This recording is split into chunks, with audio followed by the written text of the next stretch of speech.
போகசித்தர் நமஹ. உதாரணத்துக்கு ஒரு ஜாதகத்தில் லக்னத்தில் மேஷ லக்னம்னு வச்சுங்க, லக்னத்திலேயே ராகுவும் சூரியனும் பிளேஸ்மெண்ட் ஆகிருக்காங்க.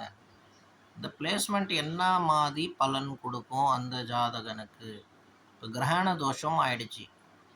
இந்த ஆத்மாக்கே கிரகணம். ஆத்மான்றது சூரியன். சூரியனுக்கு ராகு மூலியமாக கிரகண தோஷம் பிடிச்சிருச்சின்னு அர்த்தம். இந்த கிரகண தோஷம் என்ன செய்யணும்னா, எந்த ஒரு விஷயம் இந்த ஜாதகன் பண்ணாலும் இந்த மனுஷன் மேலே தேவையில்லாத பழிகள், தேவையில்லாத பிரச்சனைகள், தேவையில்லாத சங்கடங்கள் தானாகவே வரும். ஏன்னா ஆத்மாக்கே கிரகணம் ஆயிருக்கு. வேறு பிளானட்டையும் பார்க்கணும், அது வேறு விஷயம். பட் நம்ம இந்த பாயிண்ட்டை மட்டும் பேசுவோம். அப்போ இந்த கிரகண யோகம் என்ன மாதிரி துறையில், என்ன மாதிரி சப்ஜெக்ட், என்ன மாதிரி விஷயங்களில் ஆளை தொல்லை கொடுக்கணும்னா, ஃபார் எக்ஸாம்பிள் கவர்மெண்ட் ஜாப், கவர்மெண்ட்டில் எதனா அரசாங்க சம்மந்தப்பட்ட பயம், எதனா இவர் அதில் ஃபால்ஸ், எதனா தேவையில்லாத விஷயங்கள் பண்ணிட்டாருன்னா, அதில் எதனா ஒரு தவறுகள் செஞ்சிட்டாருன்னா டப்புன்னு மாட்டிப்பார்.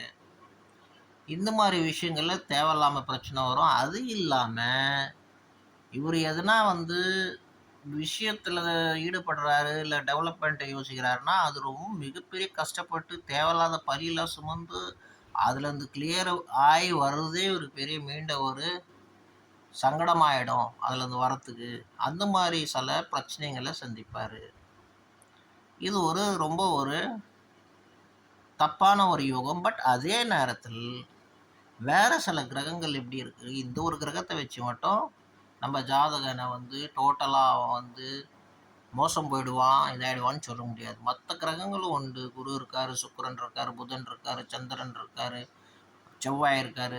இவங்களோட பிளேஸ்மெண்ட் எப்படி இருக்குது, இவங்களோட சில செட்டப் எப்படி இருக்குது, அது ரொம்ப நம்ம பார்க்கணும். ஏன்னா லக்னம்ன்றது நம்மளோட உயிர். அது இல்லாத உயிர் போய் ஆத்மாவில் போய் சபிச்சிடுச்சிருச்சுன்னா அது ஒரு தோஷம். அந்த தோஷம் சாதாரண தோஷம் கிடையாது. ஃப்ரெண்ட்ஸ், நாங்களும் பார்க்குறோம் ஜாதகம், கைரேகை.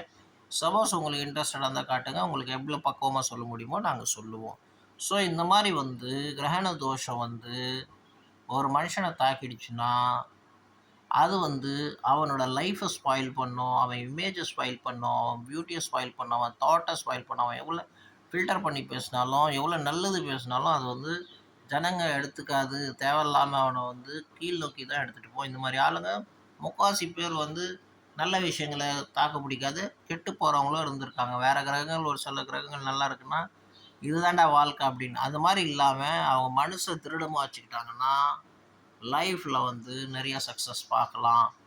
போக தேவாய நமக, போகர் தேவாய நமக.